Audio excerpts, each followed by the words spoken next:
Alright, so we are making a design that is abstract with our name incorporated into the design.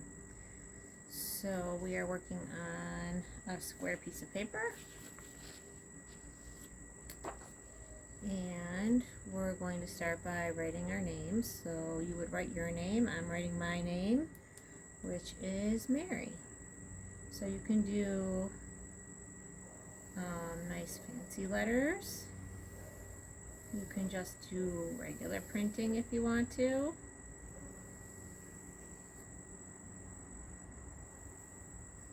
Sometimes it's fun to just do regular printing and then add some little circles on the ends to make it more fancy. I'm going to add some swirls on the ends.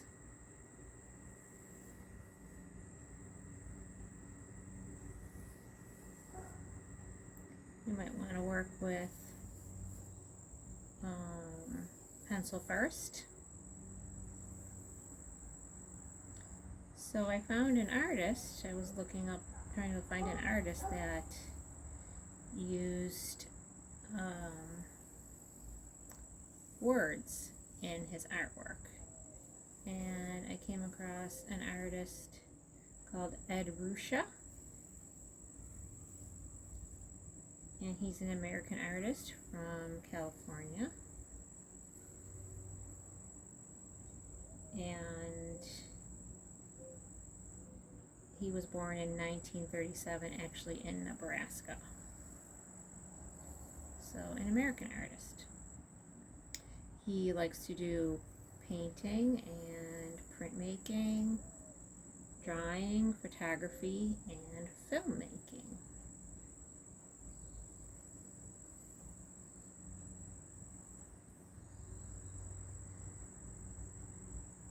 So after I'm done writing my name and tracing over it, then I'm going to just make a wavy line.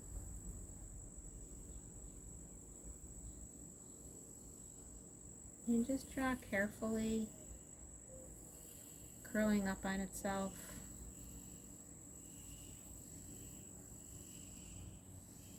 Crossing over itself, connecting back in if I want.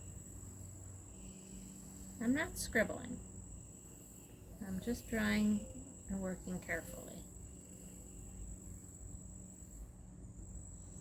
Okay, and then I'm actually going to try to repeat that line too.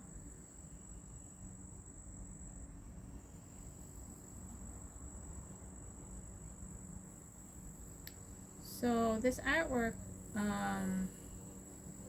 with the words in it by Ed Ruscha is considered to be pop art because he makes things that are popular. He often uses these words or phrases that are popular, or he uses pictures that are popular, so things that people would recognize.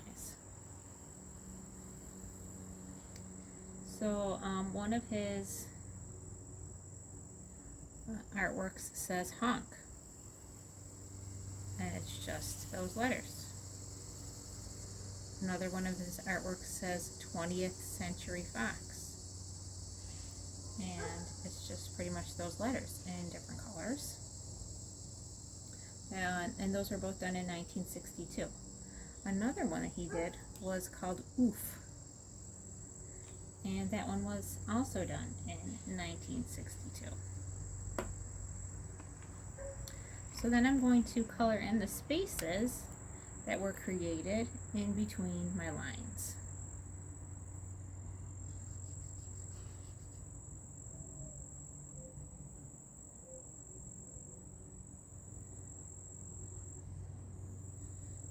So I like to spread out my colors. I don't want to do yellow next to yellow next to yellow. I want to do a variety of colors. Now some of my spaces might be really big, like this is a really big space here. So I might want to put another black line in there, or I just might want to section it off with my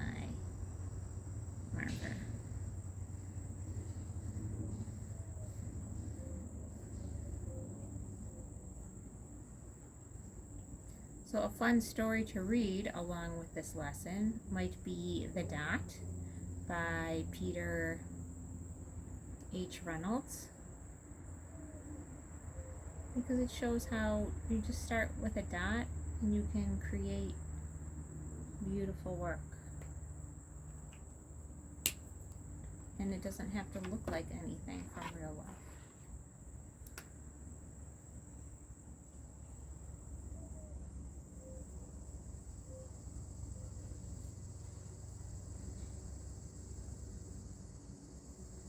And an important part of the dot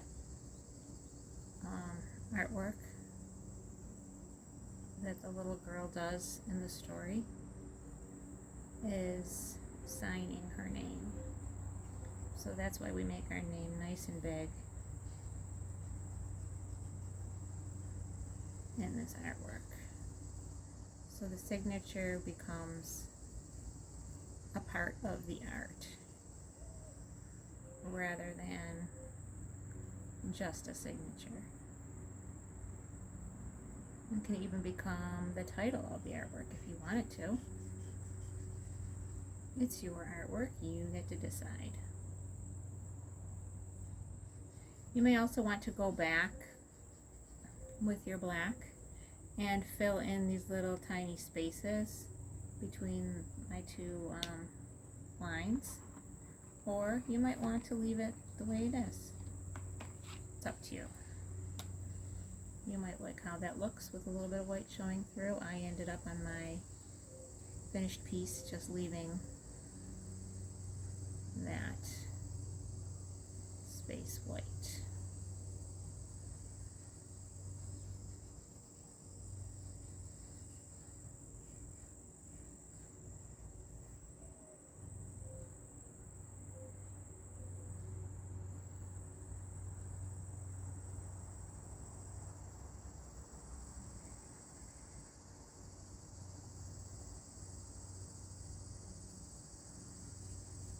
So when I color in, I usually like to outline inside of my space and then color in the rest. That helps me to stay inside the lines as I work.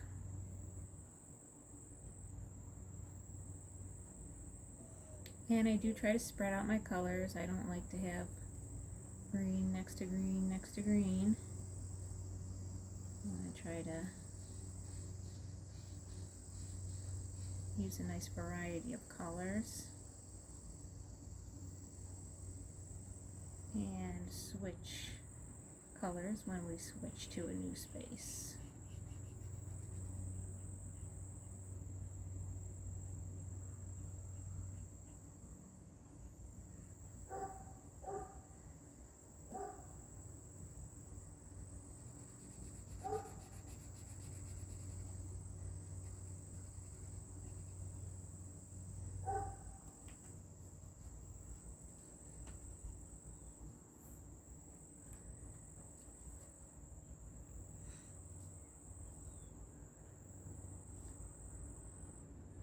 So I am noticing that my other example above here, the completed one, had a lot more smaller spaces. So I just continued my line overlapping more within my design for those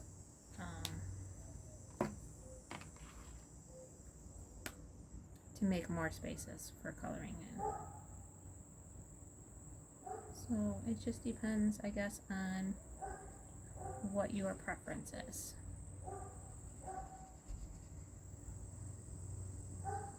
And it's nice to sort of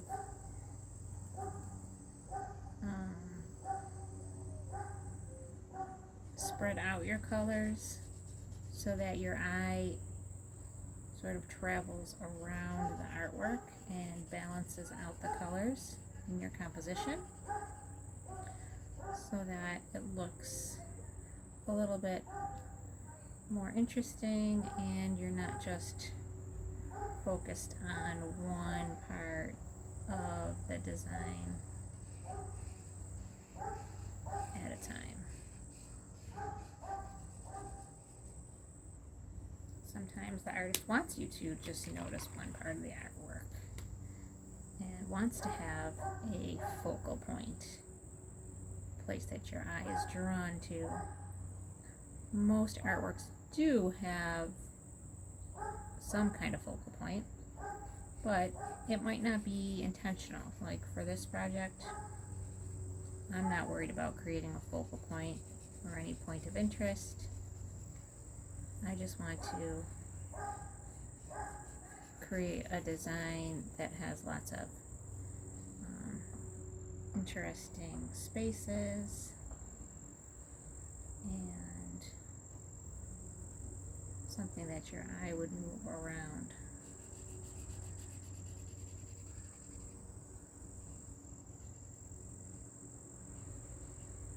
So another way to stay inside the lines is to color line by line like this.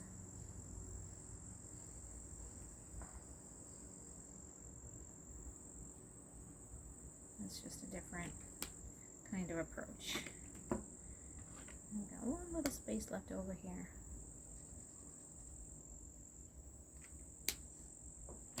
Alright, and I hope your artwork turns out just fabulous for you.